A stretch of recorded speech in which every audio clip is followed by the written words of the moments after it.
Hello, this is Dr. Snigdha. You're watching me on Chem Focus. Let's continue with our discussion on thermodynamics. बच्चों, अब हमें entropy को थोड़ा और ज्यादा सीखना है। तो एंट्रोपी रैंडमनेस है और फिर इसे आप रिप्रेजेंट कैसे करते हो, ds system is equal to dq reversible upon t, इतना हमने सीख लिया था, है ना। एक फेज चेंज वाली जो कंडीशन होती है जहां पे फेज ट्रांजिशन हो रहा हो,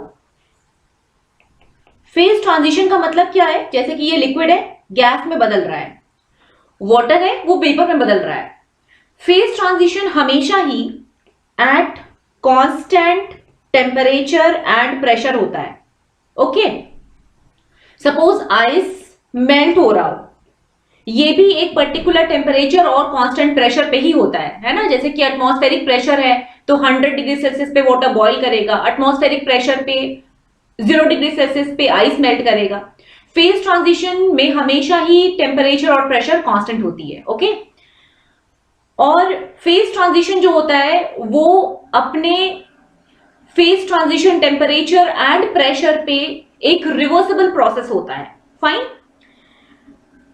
आप ये जानते हो ना, ds reversible, ds of a system is equal to dq reversible upon t of the system. ठीक, तो जो हमारा फेज ट्रांजिशन है, फेज चेंज वाला प्रोसेस है, वो तो रिवर्सिबल है, तो उससे एसोसिएटेड जो हीट चेंज होगी वो भी रिवर्सिबल होगी, राइट। तो हम कह सकते हैं ना, ds during phase change is equal to dq reversible. अब कांस्टेंट प्रेशर पे, क्या याद है आपको, कांस्टेंट प्रेशर पे dq को हम क्या बोलते हैं, dh बोलते हैं। कांस्टेंट प्रेशर पे हीट का जो एक्सचेंज हो रहा होता है that is exactly equal to change in enthalpy. ठीक, तो हम कह सकते हैं यहां पर dh अपॉन t। हमने dq की जगह पे dh लिख दिया क्योंकि फेज ट्रांजिशन एक कांस्टेंट प्रेशर पे होगा। जैसे कि अगर मुझे बताना हो change in entropy during vaporisation, तो मैं क्या करूंगी, delta H during vaporisation upon temperature boiling point. ठीक, इस तरह से आप किसी भी प्रोसेस के लिए, मेड बी वेपराइजेशन और मेल्टिंग और सब्लिमेशन, आप डिफाइन कर सकते हैं डेल्टा S की वैल्यू। नाउ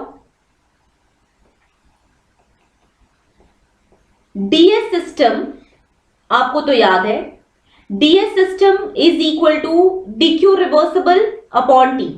ठीक, ds को आप क्या बोल सकते हो, ds को हम कह सकते हैं, dq रिवर्सिबल को चलो लिखते हैं, हम कह सकते हैं tds। dq reversible is equal to tds। First law of thermodynamics याद करना। फ्लॉट में आपने क्या सीखा है बच्चों, फ्लॉट में आपने सीखा है dq is equal to du minus dw। याद आ गया। du को क्या लिखते हैं, ncv dt माइनस dw को क्या बोलोगे, pdv माइनस pdv। ठीक, is equal to dq। dq को हम क्या अभी रिप्लेस कर सकते हैं tds से, yes. So tds is equal to ncv dt plus pdv। Pressure, एक गैस का प्रेशर क्या लिखते हो, nRT upon v, nRT upon v।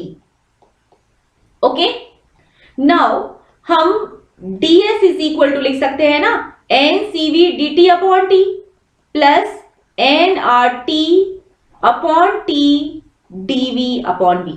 Okay, now cancel out कर देंगे आप, t और t कैंसल आउट हो गया। डेल्टा S को लिख सकते हैं ना, ncv इंटीग्रेट कर दिया dt upon t plus nr integrate कर दिया dv upon v। Okay, limits put करेंगे, t इनिशियल से लेकर t फाइनल, और यहां पर पुट करेंगे v इनिशियल से लेकर v फाइनल।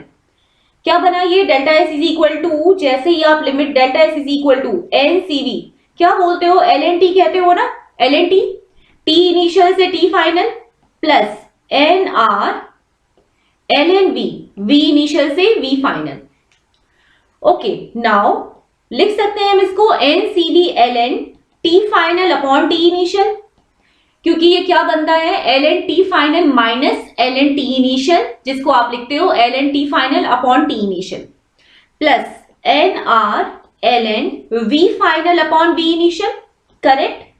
ये जो है ना, ये डेल्टा एस सिस्टम की वैल्यू आ गई है।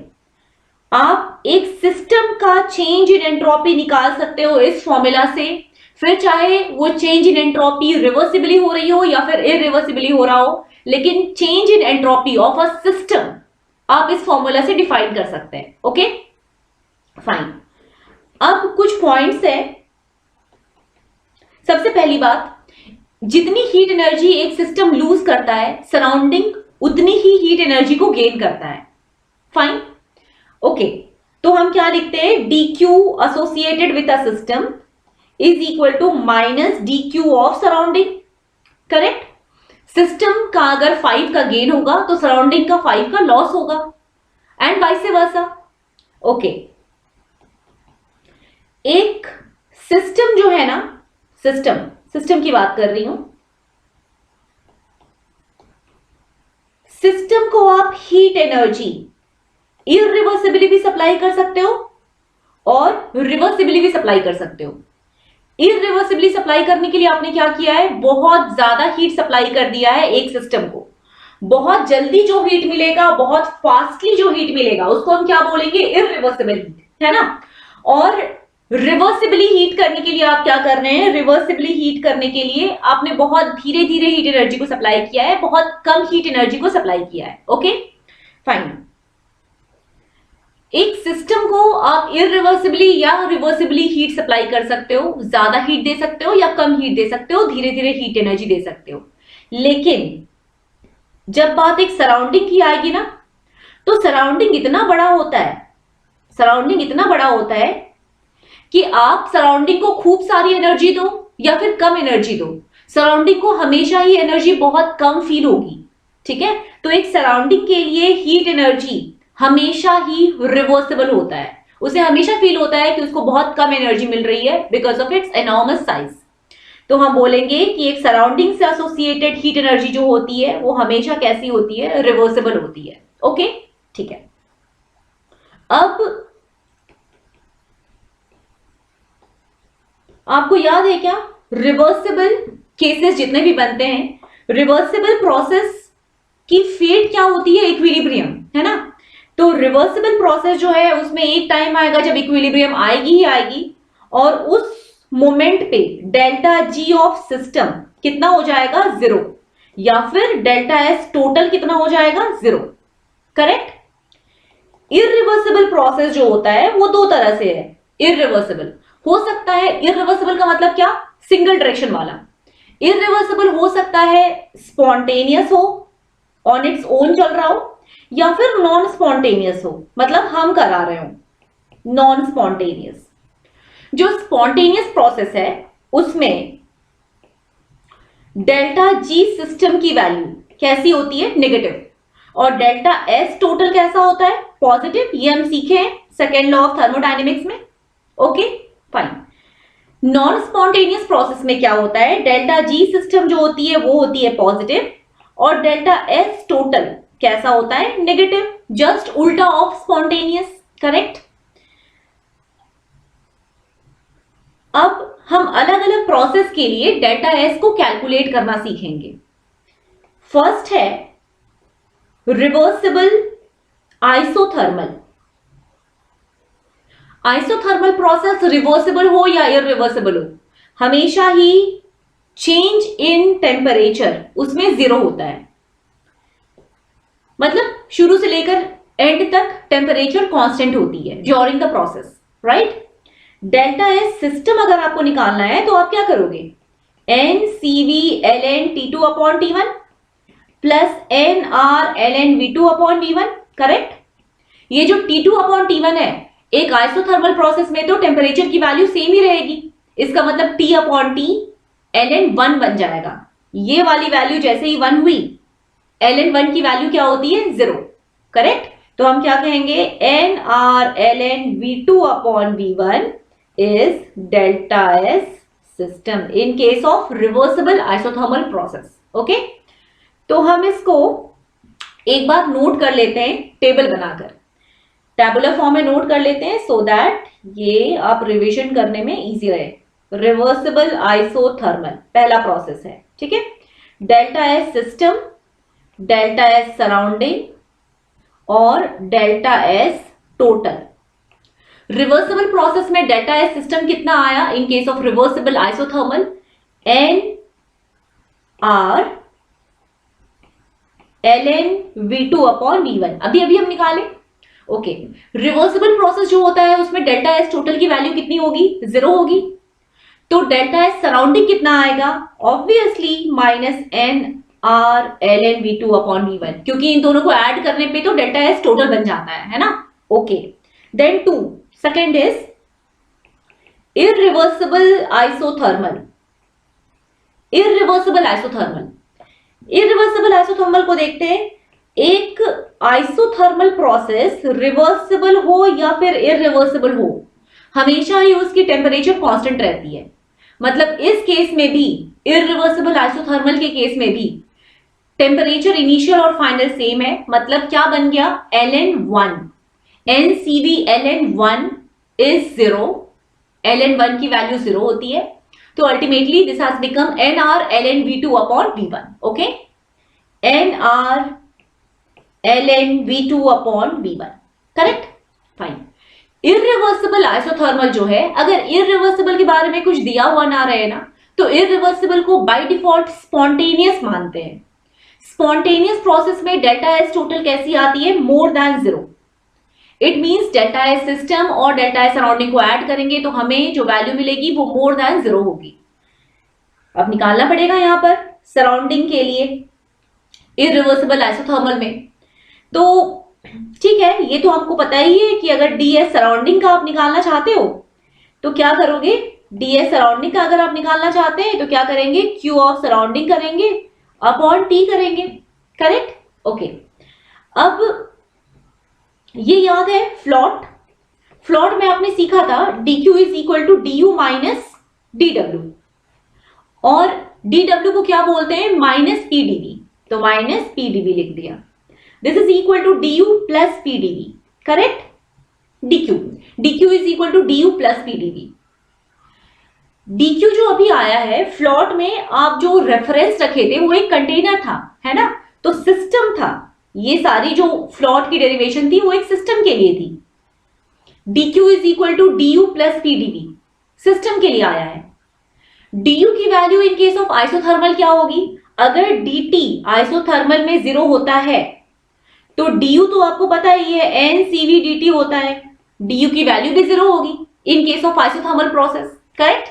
तो हम क्या कहेंगे? हम कहेंगे कि हाँ dq इज इक्वल टू क्या बन गया? pdv बन गया, क्योंकि du तो 0 है, लेकिन ये सिस्टम का बना है। अगर मैं चाहती हूं कि सराउंडिंग के लिए एक्सप्रेस करूं तो सराउंडिंग का dq क्या हो जाएगा? Minus pdv, just opposite of dq of system, है ना। ओके, सराउंडिंग के लिए माइनस pdv वैल्यू आ गई है। अब करना तो सिर्फ इतना ही है, ds surrounding is equal to dq surrounding upon t, और dq सराउंडिंग कितना आया? Minus pdv upon t। I hope you follow. ds surrounding is equal to minus pdv upon t, तो हम क्या कहेंगे यहां पे? Minus pdv upon t, correct. Okay, so ये हमारा बना है second process. Coming to third process. Third process है एडियाबेटिक। एडियाबेटिक पहला रिवर्सिबल एडियाबेटिक। अब एडियाबेटिक तो आपको बढ़िया से याद ही होगा, हमने पढ़ा था एडियाबेटिक प्रोसेस। एडियाबेटिक प्रोसेस में अगर बोल दिया है कि ये रिवर्सिबल है, इसका मतलब है कि सिस्टम को हीट किस तरह से मिली है? रिवर्सिबली मिली है, ठीक। dq कितनी होती है इन case of reversible? In case of adiabatic process dq कितना होता है? 0 होता है, ठीक है। हम रिवर्सिबल एडियाबेटिक का बात कर रहे हैं, इसका मतलब ये dq कौन सा है? रिवर्सिबल है, correct. Okay, dq reversible is equal to 0 in case of adiabatic process. Now आपको पता है ds अगर डिफाइन करना हो एक सिस्टम का, ds of a system is equal to क्या होता है? dq upon t of a system. dq in case of adiabatic process कितना होगा? ऑब्वियसली 0 होगा, तो 0 अपॉन t कर देंगे, आंसर कितना मिल गया? 0। सो ds system upon ds system in case of reversible adiabatic process is 0। Reversible है तो टोटल कितना होगा? 0 होगा। जब टोटल 0 होगा, पहला वाला 0 ही है, इसका मतलब है कि डेल्टा एस सराउंडिंग भी कितना आएगा? 0 आएगा। Correct. Coming to fourth process हमारा है irreversible adiabatic. Fourth process is irreversible adiabatic. अब इररिवर्सिबल एडियाबेटिक तो ठीक है, एडियाबेटिक में डीक्यू की वैल्यू तो 0 होती है, लेकिन जब ये इररिवर्सिबल दिया हुआ है तो इस सिस्टम को हीट एनर्जी, इस सिस्टम के साथ जो हीट एनर्जी है वो किस तरह से एसोसिएटेड होगी? इररिवर्सिबली। मतलब हमें कहना चाहिए dq irreversible in this case is 0। Obviously dq तो 0 ही होगा, तभी उसको हम एडियाबेटिक बोल रहे हैं। लेकिन किस तरह का dq है? वो इररिवर्सिबल है। यहां पे इररिवर्सिबल है क्योंकि हमारा प्रोसेस इररिवर्सिबल है। करेक्ट।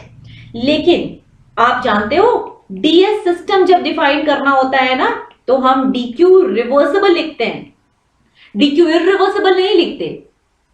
यहां पर तो dq irreversible is 0 because our process is irreversible। ठीक। लेकिन डेफिनेशन में ds सिस्टम को निकालने की डेफिनेशन में dq रिवर्सिबल लिखा जाता है, तो हम इस फॉर्मूला की हेल्प से तो नहीं पहुंच पाएंगे डेल्टा एस सिस्टम तक। तो हमें क्या करना चाहिए? हमारा एक फॉर्मूला हमने डिराइव किया था, वो formula as it is use करेंगे हम। NCV ln T2 upon T1 plus NR ln V2 upon V1। Got it?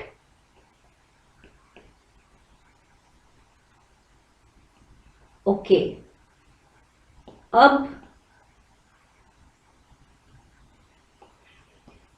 इसके बाद V2 upon V1।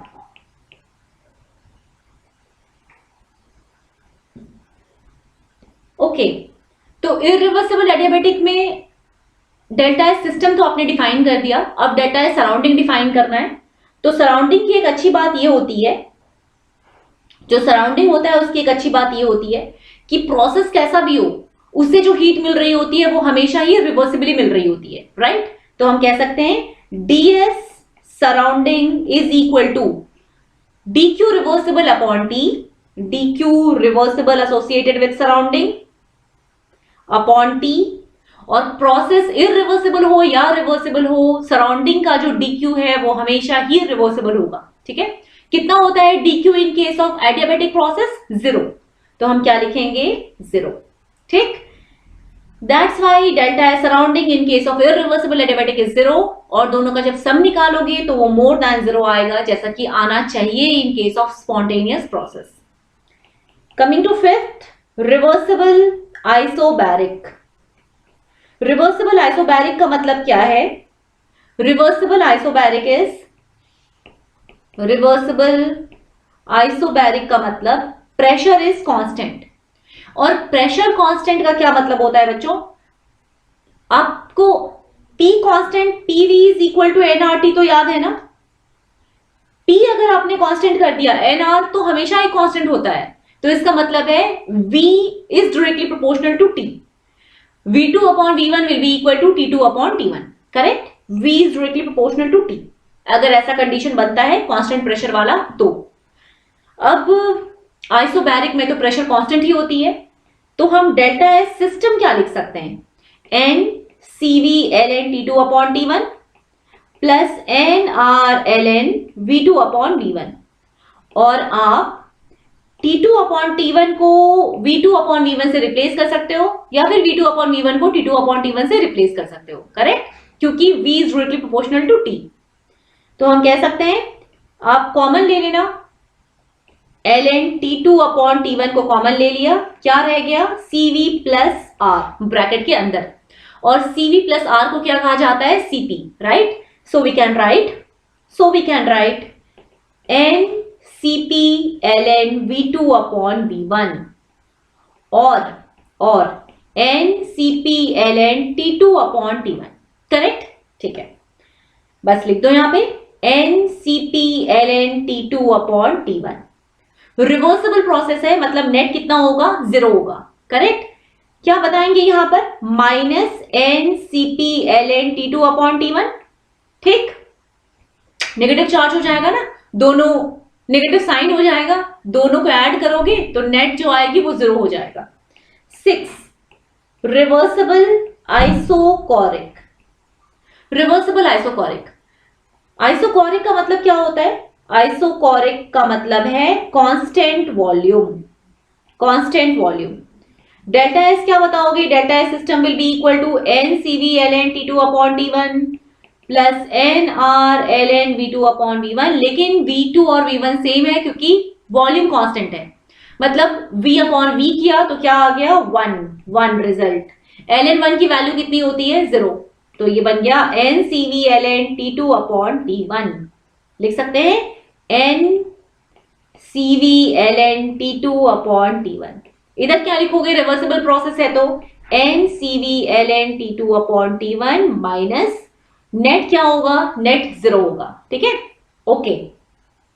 तो हम फॉर्मूला को डायरेक्टली अप्लाई करके हर केस में कैलकुलेट कर सकते हैं डेल्टा एस सिस्टम और डेल्टा एस सराउंडिंग। ठीक है, अब हम जी की कैलकुलेशन सीख लेते हैं। कुछ और फॉर्मूले, जी को मैथमेटिकली रिप्रेजेंट किया जाता है, G is equal to H minus T S. Okay, आप लिख सकते हो ना, D G is equal to D H minus T D S minus S D T. और याद होगा D S is equal to क्या बोलते हो, डी क्यू अपॉन टी, है ना। सो हम टी डी एस की जगह पे लिख सकते हैं D Q, yes D Q minus S D T as it is, minus S D T. D H की वैल्यू क्या होगी, एच याद है क्या होता है, यू प्लस पी वी। ठीक है, तो D H will be D U plus P D V plus V D P. ये तो एज इट इज है। Okay fine. अब फर्स्ट लॉ ऑफ थर्मोडायनेमिक्स भी याद होगा, dq is equal to du minus dw। मतलब du की वैल्यू एज इट इज रखना, du ही रखना, माइनस dw मतलब minus pdv, minus of pdv। ये क्या बन गया है, du प्लस pdv। ठीक है, तो हम लिख देंगे dq की जगह पे du plus pdv।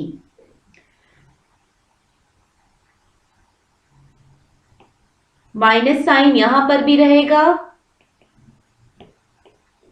du plus pdv plus vdp minus du minus pdv minus sdt।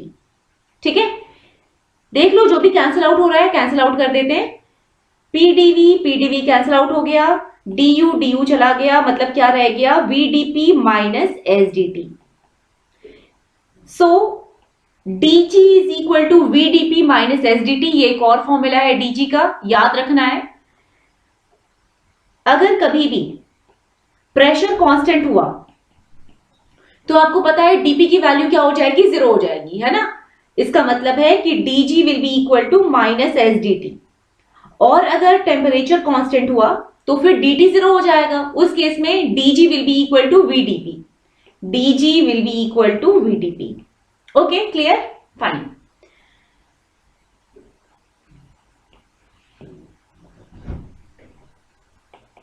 एक इक्वेशन है, किसी भी रैंडम मोमेंट पे अगर आपको डेल्टा जी निकालनी हो एक रिएक्शन की, तो वो होती है delta G nought of that particular reaction, मतलब उसी रिएक्शन का delta G at standard conditions plus 2.303 R T log Q. ये टी वो टेम्परेचर है जिस टेम्परेचर पे आप इस रिएक्शन को कंसिडर कर रहे हो और उस रिएक्शन की डेल्टा जी निकालने के लिए जा रहे हो। ठीक है, क्यू उस पर्टिकुलर रिएक्शन की रिएक्शन कोएफिशिएंट है। ओके, आपको पता है अगर हम इक्विलिब्रियम की बात करें तो इक्विलिब्रियम पे delta G of a reaction क्या हो जाता है, 0 हो जाता है। So delta GR is equal to 0 and this is equal to delta G naught of that particular reaction, मतलब उस reaction की delta G at standard conditions plus 2.303 RT. Equilibrium पे Q को क्या बोला जाता है? K बोला जाता है ना? ठीक है, तो ये कितना आ गया? Delta G nought is equal to minus 2.303 RT log K. आप K को KEQ भी लिख सकते हो, इक्विलिब्रियम कांस्टेंट को डिनोट कर रहा है वो, ओके? अब डेल्टा G नॉट की ये जो वैल्यू आई है माइनस 2.303 RT log KEQ, इसे आप इक्वेट कर सकते हो किसके साथ? आपको याद ही होगा डेल्टा G नॉट को और हम क्या लिखते थे? Delta H minus T delta S. Not condition मतलब स्टैंडर्ड कंडीशंस. ये दो फॉर्मूले हमारे पास हैं डेल्टा G नॉट के, इन दोनों को आप इक्वेट कर सकते हैं. So you can write minus 2.303 RT log KEQ is equal to delta H nought minus T delta S nought. Okay, अब हम एक पर्टिकुलर टेम्परेचर T1 टेम्परेचर की बात कर रहे हैं.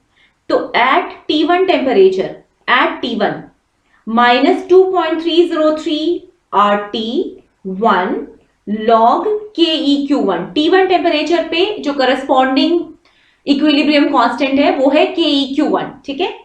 Delta H nought minus T delta S not. और हम एक और टेम्परेचर की बात करेंगे, T2 टेम्परेचर. इस टेम्परेचर पे 2.303 RT2 log KEQ2 is equal to delta H nought minus T2 delta S nought. Okay, तो हमने क्यों लिखा है ये? हम दो अलग अलग टेम्परेचर की क्यों बात करने जा रहे हैं? क्योंकि हम चाहते हैं एक रिलेशन स्टैब्लिश करना between temperature and equilibrium constant. हमें ये देखना है कि टेम्परेचर के साथ इक्विलिब्रियम कांस्टेंट किस तरह से वैरी करता है. ओके, तो अब फर्स्ट इक्वेशन जो आपका है, ये वाला फर्स्ट इक्वेशन है, ये सेकेंड इक्वेशन है. फर्स्ट इक्वेशन को आप मल्टीप्लाई कर दोगे T2 से. Okay, first equation into T2 करोगे और सेकेंड इक्वेशन इनटू T1 करोगे. यहां से आपको मिल जाएगा थर्ड इक्वेशन और मिल गया फोर्थ इक्वेशन. अब आपको करना है 3 माइनस 4. जब आप मल्टीप्लाई करने के बाद 3 माइनस 4 इक्वेशन करोगे तो आपको मिलेगा log KEQ2 upon KEQ1 is equal to delta H nought upon 2.303 R into 1 upon T1 minus 1 upon T2. ये इक्वेशन रिलेशन है in between KEQ and temperature. तो T1 टेम्परेचर पे KEQ1 है इक्विलिब्रियम कांस्टेंट और T2 टेम्परेचर पे KEQ2 है equilibrium constant, ठीक है? और ये जो इक्वेशन है इसे हम कहते हैं वैन हॉफ इक्वेशन. ओके, तो इस रिलेशन को, इस इक्वेशन को ध्यान रखना है. ये भी ध्यान रखना T1 यहां पर और KEQ1 यहां पर. ओके, सो ये सारे फॉर्मूले हैं डेल्टा G के. इन सभी फॉर्मूले को आपको अच्छे से याद रखना, डेल्टा S याद रखना. Keep revising, keep practising. Do like, share and subscribe the channel. Thank you. Bye.